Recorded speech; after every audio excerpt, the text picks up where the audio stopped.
aktivis, santri juga, terus mantan presiden mahasiswa. Saya tidak tahu gagal atau sukses di kuliah. Rusli Umar alias Abeng, apa kabar hari ini? Alhamdulillah sehat. Ini di podcast Offside. Iya. Dirimu gue kasih masuk ke dalam sangkar, terjebak dan juga harus mempertanggungjawabkan banyak fakta yang harus diklarifikasi. Rusli Umar dikenal sebagai advokat juga, pendamping masyarakat, caleg 2 kali berturut-turut dan alhamdulillah tidak pernah duduk di kursi panas. Belum berani. Aku panggil Abeng aja ya biar Abeng, lebih ya. akrab. Abeng. Pernah menjadi ketua Ansor tapi dilengsarkan atau apa sih istilahnya? Coba jelaskan dulu, Beng. Iya. Ada proses administrasi yang memang di setiap kepengurusan harus ditaati oleh ketua Ansor ataupun semua personil atau pengurus. Oke. Catatan kami memang soal surat keputusan atau SK yang dari DPP memang sudah lewat. Jadi lo tidak tertib administrasi, jadi di caretaker gitu? Kalau tidak tertib administrasi, enggak juga sih. Cuma ya memang ini persoalan menurut saya juga harus dipahami lebih ke dalam bahwa ada hal yang menurut saya ini soal komunikasi saja. Lebih pada itu sih. Dan alhamdulillah kepengurusan kami bertanggung jawab terhadap masa 1 periode di Ansor. Kemarin waktu konferwil Ansor katanya ente ikut bursa pencalonan wilayah di Facebook aja ikut. Di Facebook aja. Di Facebook. Tapi memang nggak menggiring. Aku dengar lo dapat bantuan dari banyak orang. Gitu. Support, doa. Beng. Sebenarnya di Offside ini aku banyak menggali. Aku lebih awal ya, adik-adik dan juga kakakku tuh udah aku tanya soal banyak hal. Nah sekarang ente bagian dari teman yang cukup akrab. Kita pernah sama-sama melakukan advokasi buat masyarakat. Aku ingat waktu kita sama-sama 10 tahun lalu. Yes. Ente dengan saya dengan beberapa teman melakukan pendampingan ke masyarakat pengecer bensin. Waktu itu, ini aku flashback ya. Nanti ente komentari lagi lah. Ente demo kemudian ditangkap sama polisi. Aku yang belum tahu lo demo apa, tiba-tiba datang ke Poltabes waktu itu. Marah-marah ke polisi. Siapa yang tangkap anggota saya, teman saya itu? Ente bayangkan, lo tahu, gue itu ditarik begini sama polisi. Itu polisi itu namanya Komdan Frani Lumentut. Mudah-mudahan dia dengar. Dia harus nonton juga ini. Yang menarik, waktu saya marah-marah di situ, saya bilang, bangunan Poltabes ini dibangun oleh uang rakyat. Saya kan sempat diusir.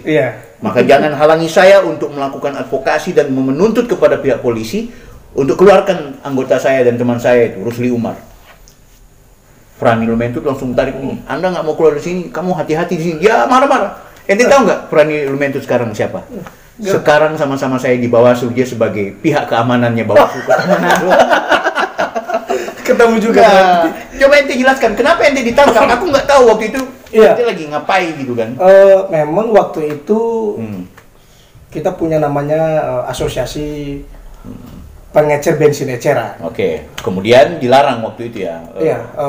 Kita kumpul, lalu memang ya secara administrasi juga memang waktu itu tidak sempat mengurus STTP, surat tanda terima pemberitahuan ke Polres. Nah, tapi masyarakat atau massa termasuk pengecer itu udah kumpul waktu itu di lapangan Ketang Baru. Lapangan Ketang Baru. Negosiasinya cuma satu aja sih menurut dan permintaan pengecer waktu itu. Mereka mau terus berjualan tanpa ada intimidasi. Yang kedua, tidak perlu menggunakan intimidasi baik dari kepala lingkungan maupun aparat yang ada di lingkungan sekitar. Nah, itu sih harapan-harapan itu. Nah, demonstrasi itu ingin kita suarakan atau tapi yang jelas pemerintah melarang ada bensin yang dijual secara eceran karena kelangkaan bensin kalau nggak salah waktu itu seperti itu kan atau gimana? Kelangkaan tidak bisa di saat itu sebenarnya dalam analisa kami dan kajian kami oleh baik dari akademisi maupun pihak DPR, kelangkaan itu bukan karena berdasarkan pengecer. Justru pengecer itu membantu aktivitas di mana SPBU hanya mampu berjualan sampai jam 10 malam. Nah, mereka ini dari jam 10 sampai jam 6 subuh pagi itu mereka masih beraktivitas. Artinya mereka melanjutkan, mereka membantu. Nah, menurut kami dan dalam analisa kami seharusnya pihak Pertamina ini sama-sama mensupport, bukan melakukan kriminalisasi. Nah, bahasa kriminalisasi oleh pengecer itu yang kami tolak. Dan negosiasi itu yang kemudian di lapangan saat itu tidak jalan. Akhirnya kami memaksa untuk terus melakukan proses jalan kaki ke Polres. Ente waktu itu ditangkap gara-gara tidak ada surat tanda terima pemberitahuan itu ya, STTP. Tidak ada. Nah, surat tanda terima itu memang lagi proses jalan juga ke Polres. Langsung demo di saat itu. Ente ditangkap, gue pikir lo lakukan tindakan kriminal apa? Datang dari kampus. Dari waktu itu masih pasca sarjana, saya langsung datang ke Poltabes. Saya punya teman pokoknya ditangkap sama polisi, saya tuntut apa semua. Ujungnya saya mau hampir dihajar gitu. Tapi pasca itu kan kita besoknya langsung tetap advokasi kan. Dan saya akhirnya jadi juru bicara juga. Kita sempat hearing ya di DPR. Hearing. Oke, Bang, di situ ente masih kuliah atau masih aktif kuliah ya? Aktif kuliah. Masih aktif kuliah. Aktif kuliah. Akhirnya DO atau gimana? Saya bongkar aib ya. Lo harus ceritakan ke orang bahwa lo tuh gimana sih kuliahnya? Presiden mahasiswa kan? Iya, mungkin saya satu-satunya presiden mahasiswa yang mendapat prestasi DO dari kampus. Menurut saya ini prestasi karena menurut saya ini prestasi karena mungkin tidak juga semua orang atau bahkan juga tidak semua dan ini bukan saran ya, tapi ini pilihan masing-masing, pilihan pribadi dan saya lebih memilih untuk mendapatkan selembar kertas bahwa saya di DO itu adalah bagian dari ijazah saya. Tapi sebagai presiden mahasiswa waktu itu dikenal kritis dan tokoh mahasiswa, dengan posisi ente tidak dinyatakan lulus secara administratif atau diistilahkan DO oleh kampus IAIN ya waktu itu ya. Stain. Lo nggak malu ya di ruang publik? Pede sekali gitu atau gimana?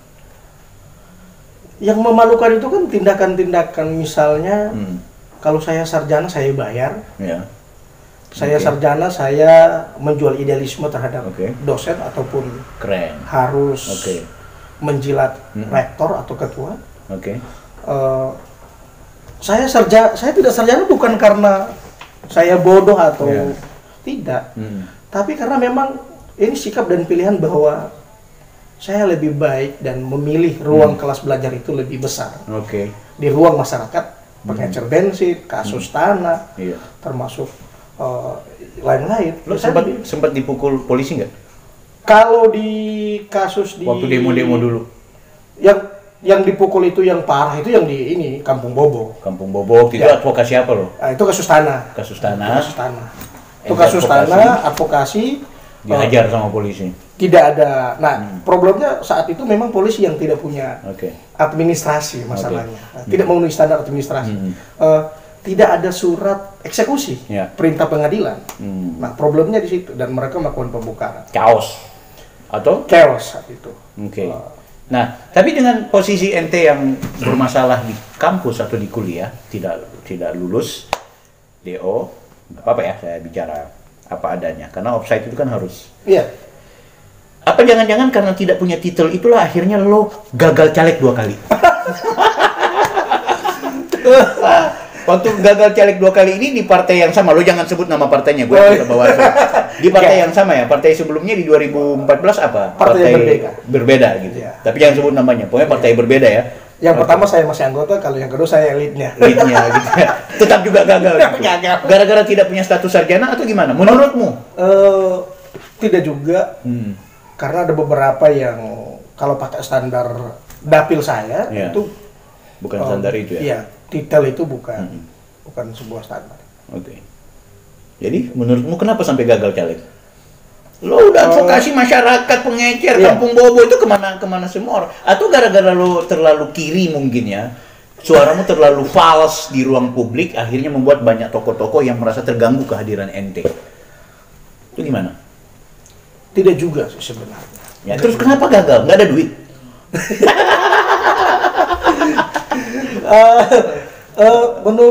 Menurut analisa pertama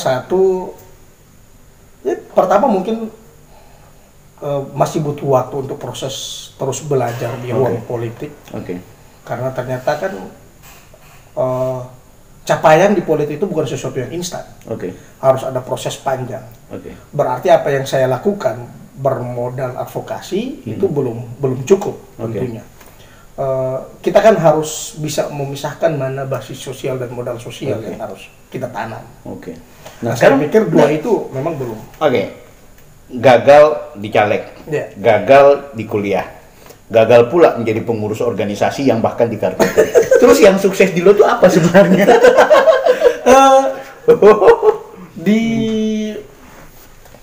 Saya masih merasa sampai hari ini kehidupan itu sebuah kesuksesan. Sampai hari ini. Luar biasa. Ini bukan bahasa apologi, bro. Tidak. Saya mau memandang bahwa pandangan umum orang terhadap kesuksesan itu sesuatu yang berbeda dengan yang saya alami dan saya lakoni. Waktu jadi ketua Ansor, ente ini pernah dalam tanda kutip mengusir ormas yang sudah dilarang oleh pemerintah pusat. Lo usir, dia ada di Manado, ada deklarasi ya, lo usir. Atau jangan-jangan orang Manado bilang katula, kualat. Gara-gara itu. Isu itu juga pernah dipakai dalam rangka dalam rangka baik itu sebagai serangan politik bahwa Rusli Umar itu keislamannya diragukan karena pernah mengganggu, merecoki atau pertemuan. Tapi saya merasa bahwa dengan melakukan proses penghentian deklarasi itu bagian dari tugas dan tanggung jawab sebagai kader Ansor. Pertama, saya menjalankan instruksi organisasi. Yang kedua itu amanat undang-undang. Karena setelah saya koordinasi baik dengan pihak kepolisian, ternyata pihak kepolisian mengapresiasi. Problemnya saat itu kalau Ansor yang tidak mendatangi lokasi itu, teman-teman Brigade Manguni, teman-teman Laskar Manguni akan mendatangi. Nah, Anda bisa bayangkan kalau mereka yang mendatangi lokasi acara. Artinya Ansor mengambil sikap lebih dulu untuk kemudian menyatakan bahwa acara ini harus bubar, bahkan pengurus-pengurus organisasi ini harus cepat diproses oleh pihak kepolisian. Caleg gagal, kuliah bermasalah, di organisasi dihajar. Sekarang apa aktivitas? Lo kenapa pakai masker di momen? Ini situasi COVID-19. Apa aktivitas sekarang, bro? Sekarang tetap masih seperti biasa. Apa? Biasanya apa lo? Biasa bertemu warga, mendengar keluhan mereka dan ada hal yang bisa kita bantu ya. Lo mau bantu gimana? Lo nggak punya duit, pekerjaan nggak jelas. Jaringan. Lo minta uang ke orang untuk kasih uang ke orang. Dan juga uang, bisa dalam bentuk barang. Ya lo kasih makan anak istri lo gimana? Alhamdulillah. Atau istri lo yang kasih makan? Alhamdulillah 7 tahun menikah ini sampai hari ini saya kemudian masih bisa masih bisa. Walaupun dalam konteks rumah tangga terlunta-lunta itu sesuatu. Alhamdulillah sampai hari ini. Ada aktivitas kecil-kecilan, bisnis, pasif income lah. Pasif kan, bukan aktif.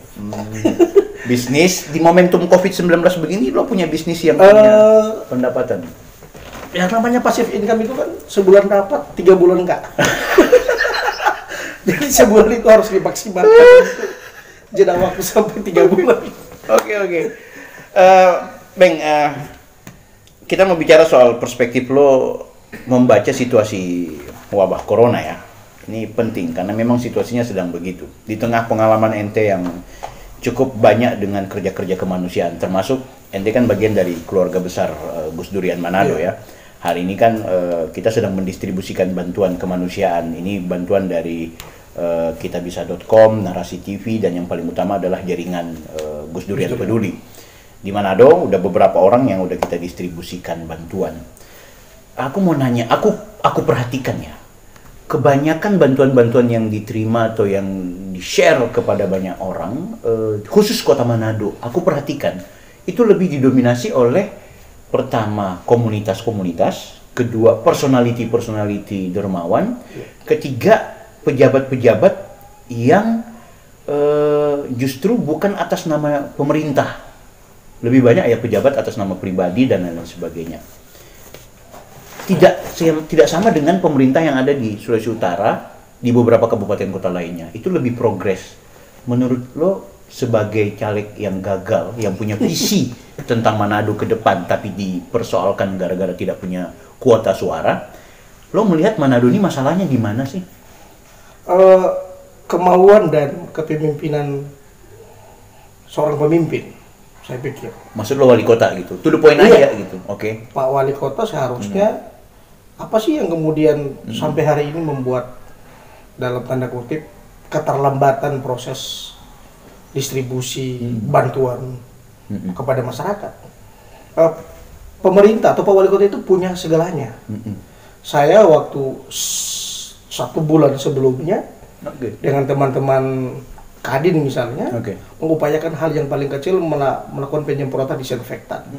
Tapi kan itu dilarang oleh pemerintah kota juga, penyemprotan itu kalau tidak sesuai dengan dengan standar, rekomendasi, bukan standar, tapi rekomendasi dari Pemkot melalui justru saya pertanyakan itu rekomendasi apa wali kota berdasarkan apa? Masyarakat mau menginisiatif, ada organisasi yang mau menginisiatif. Kalau hanya standar kesehatan kan sudah juga hari ini apa yang tidak bisa kita pelajari, kita bisa. Buktinya kan juga tidak ada hal yang sampai hari ini tidak ada yang bermasalah berkaitan dengan penyemprotan. Atau jangan-jangan ada kecemburuan karena ini sudah leading duluan. Baik organisasi kemasyarakatan yang atau lain, partai politik tertentu. Iya, partai tertentu. Maksud saya begini, di masa krisis seperti ini, krisis dan kritis, kita tidak boleh dalam tanda kutip ya melarang aktivitas orang yang itu sebenarnya sangat signifikan membantu proses-proses baik itu pencegahan. Nah, sederhana, kalau memang Pak Wali Kota mau mau misalnya bahwa ini ada standar bagaimana melakukan penyemprotan, berarti kan juga harus ada opsi, ada pilihan dari Pak Wali Kota untuk kemudian menyodorkan. Ini yang kemudian harus pemerintah kota lakukan. Saya pernah menulis itu di status Facebook, itu masih ada, bahwa kita punya 530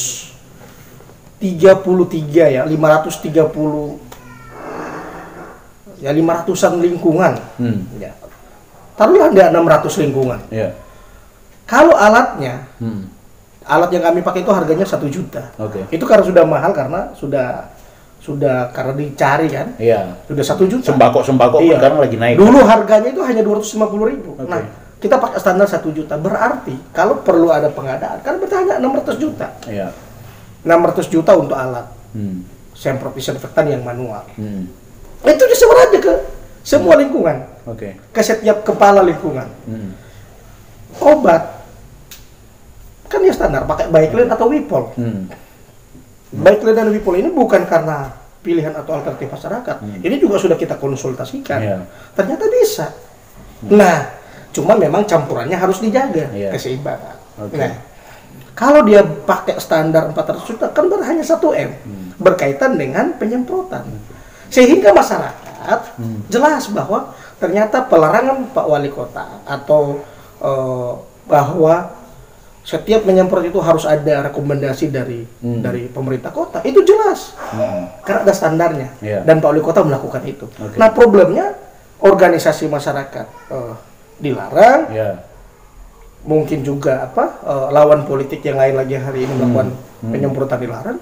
Tapi Pak Wali Kota bikin apa? Menurutmu lagi ngapain? Lagi rapat. Rapat. Katanya udah di data-data itu calon-calon penerima bantuan. Rapat dan lagi melakukan social distancing. Ya. Saya curiga. Oke, kita doakan ya, wali Ya, kota kita amin. baik-baik dan lain sebagainya. Menurut lo yang offside dari pemerintah Kota Manado, keterlambatannya dalam konteks penanganan Iya, bantuan keterlambatan. kepada atau distribusi. Keterlambatan. Lo ini kan langsung terjun ke lapangan mendistribusikan bantuan, Iya. baik pribadi, organisasi, dan terakhir Gus Durian.